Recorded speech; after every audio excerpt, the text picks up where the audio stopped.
Bueno, ¿cómo les va? Les vuelvo a saludar.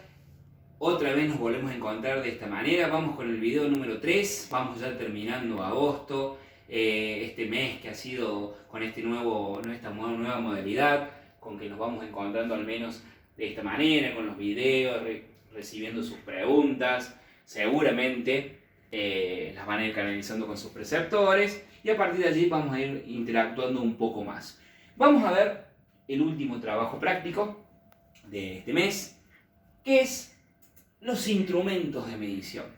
Allá por el video 1 vimos qué era la longitud, bien, vimos en el trabajo 2 qué es lo que era medir, qué es lo que era la medición, cómo se podía hacer de forma directa, de forma indirecta, y hablamos de los instrumentos de medición. Y bueno, y hoy vamos a hacer, o en este trabajo, vamos a hacer foco en eso, en los instrumentos de medición, que son, qué características tienen, bien, y qué tipos hay, bien. Lo de error de ortografía se lo dejamos para el profe de lengua, para el profe Robeli o para el profe Joso, porque ahí dice caracterices, pero es característica. Pero ustedes ya saben cómo escribo yo, ya me conocen porque de segundo año me han tenido en primero, así que esa parte se la arreglan con ellos. Vamos a comenzar. ¿Qué es un instrumento de medición? Como siempre les cuento en los videos, tiene un montón de teóricos. Yo se los voy a hacer resumido, después ustedes en los trabajos lo tienen, lo pueden leer, pero yo les voy a explicar qué se entiende y qué no se entiende. ¿Qué es un instrumento de medición? Es un objeto, es un aparato que mide magnitudes físicas. ¿Y cómo es ese proceso de medir? Y es comparar. Bien, acá tengo un instrumento de medición que todos tenemos en nuestra casa, que todos hemos visto. Es representativo, en el aula siempre tenemos uno más grande, acá tengo este chiquitito que es lo que hay en casa. Es una regla. Y esta regla es un instrumento de medición. Y es el que utilizamos más frecuentemente en la escuela y es el que hemos ido aprendiendo siempre nosotros. ¿Correcto? ¿Se acuerdan de ayer cuando veíamos en primero esto de las técnicas, de lo formal, de lo informal? Bueno, nadie nos da un certificado de usadores de regla, ¿bien? No tenemos un diploma de medidores, sino que lo venimos aprendiendo a través de una técnica. ¿Y en qué consiste esa técnica de medir? En tomar cualquier objeto que nosotros tengamos y apoyar el instrumento de medición y fijarnos en esa escala cuánto es lo que mide. Como les había dicho en el anterior, acá ustedes no lo van a ver en el video porque están justo en otro color, mide esos 20 centímetros. Y eso es los instrumentos de medición, aquellos aparatos, aquellos instrumentos que nos brindan información. ¿Se acuerdan cuando veíamos en primero cuál es la diferencia entre un instrumento, una máquina y una herramienta? La máquina posee un motor y una fuerza de energía externa, sea eléctrica, química, sea una batería, solar, la que sea. Las herramientas utilizan la fuerza del hombre para poder funcionar, ¿bien? Un serrucho, una tijera, un martillo. Y los instrumentos nos dan información. ¿Qué tipo de información? Y según el tipo de instrumento. Nosotros hoy nos vamos a encargar de los instrumentos de medición. Entonces, ¿cuál va a ser la información que nos va a dar? ¿Cuál es la longitud? ¿Cuánto mide algo? Ahora, esa acción de medir, esa medición, aplicando un determinado instrumento, tiene que cumplir 4 características fundamentales, 4 características básicas. La primera es la precisión, exactitud, apreciación y sensibilidad. ¿Bien? Voy a utilizar el palito que sea más fácil. ¿Qué es la precisión? La capacidad que tienen los instrumentos, ¿bien?, de medir lo mismo en distintas condiciones. Ustedes imagínense que estamos en el Polo Sur, que estamos en la Antártida, que estamos en Tierra del Fuego, donde hace mucho frío, 10 grados bajo cero, 15 grados bajo cero, 20 grados bajo cero, y necesitan realizar una medida. El instrumento tiene que ser preciso. ¿Por qué? Porque hay determinadas temperaturas que pueden hacer que eso cambie. ¿Bien? Lo habrán visto, lo habrán escuchado alguna vez en su casa. Si alguno tiene algún techo de chapa o hay una chapa cerca, que cuando empieza a hacer calor seguramente escuchan ruidos. Eso se llama la dilatación del material. Pero cuando se dilata la chapa o cualquier producto, se extiende, se hace más largo. Entonces va a cambiar la longitud. Los instrumentos de medición tienen que ser precisos para que cuando yo mida algo, mida siempre lo mismo, no importa que haga frío o que haga calor. ¿Bien? Tienen que ser exactos, por supuesto. No tienen que manifestar ningún tipo de error. Esta regla me tiene que ser exacta. Si yo quiero medir 20 centímetros, voy a utilizar 20 centímetros de esto. Esta no es el mejor ejemplo de que sea ni exacta, ni precisa, ni apreciada, ni nada, porque es una regla de juguete. ¿Bien? Está graduada, me sirve para medir, pero no muy exacto. Si yo quisiera medir algo más exacto, debería buscar una regla un poco más formal. Hoy es lo que tenemos. Y como siempre digo, es lo que hay, y con lo que hay que trabajar. ¿Bien? La apreciación, esa palabra media rara, que por ahí uno nunca se acuerda cuál es, que nunca me ponen, siempre me ponen las dos primeras y se olvidan de la apreciación. La apreciación es la medida más pequeña que tiene un instrumento. ¿Bien? Cuando estamos en el aula, habitualmente, yo les sé llevar un calibre o un micrómetro, que son dos instrumentos de medición que se utilizan mucho en la industria, y un calibre mide milímetros, cosas más pequeñas. Y un micrómetro mide algo más chiquitito todavía. Porque un micrón, que es un aparatito chiquitito así, no le puse la foto, pero los invito a que lo busquen en Google, pongan micrómetro, van a ver que es un aparato pequeño y que mide el máximo de precisión, longitud y apreciación, son 2,54 centímetros, que es una pulgada. Lo que habíamos visto en el video anterior, ¿bien? Y lo último es la sensibilidad. Esta va a depender del instrumento de medición. ¿Qué es el desplazamiento, nos dice acá, de la medida del indicador y la medida real? Fácil y sencillo. ¿En qué consiste? Si yo mido esto, la sensibilidad es lo que yo puedo medir sobre este objeto desplazándome. Esta reglita simple y sencilla de juguete tiene milímetros.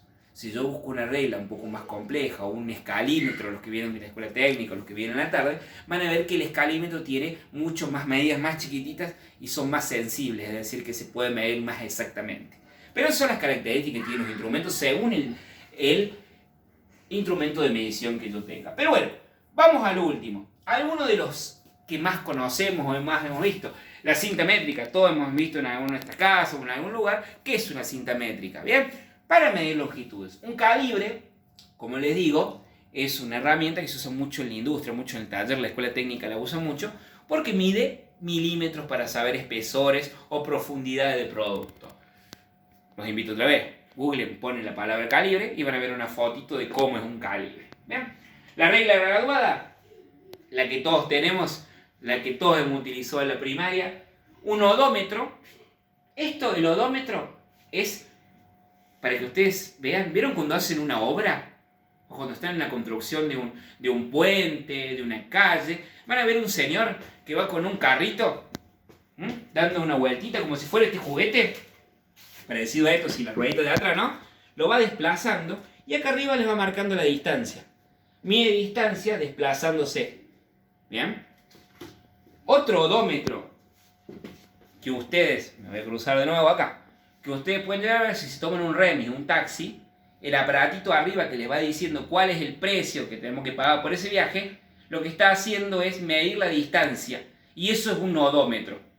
Ese odómetro lo vemos cada vez que nos podemos tomar un taxi, que nos podemos tomar un remis. ¿Bien? Y el micrómetro es lo que les decía yo. En algunos lugares se llama Palmer. Nosotros le decimos micrómetro más fácil, simple y sencillo. ¿Por qué micrómetro? Porque mide micrones. ¿Qué son los micrones? La partecita de la pulgada. Los errores en la medición. Ya para ir cerrando esto,